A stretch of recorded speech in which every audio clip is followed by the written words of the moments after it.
So அருகம்புல் juice குடிக்கிறதுனால அவ்வளோ பெனிஃபிட்ஸ் இருக்காங்க. நிச்சயமாக. அருகம்புல் ஜூஸ் மட்டும் கிடையாது.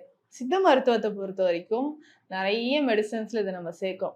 ஸோ அருகம்புல் வந்து கஷாயமா குடுக்குறோம். ஜூஸ் நம்ம இப்போ வந்து ரீசென்ட் டேஸ்ல ஜூஸ் நெறைய எடுத்துக்கிறோம். இத வந்து நம்ம தைலமாகவும் சித்தால குடுப்பாங்க. ஸோ நெறைய நோய்களுக்கு வருமுன் காப்போம்ன்ற மாதிரி நோய் வராமல் தடுக்கிறதுக்கும் அருகம்புல் நமக்கு பயன்படுது.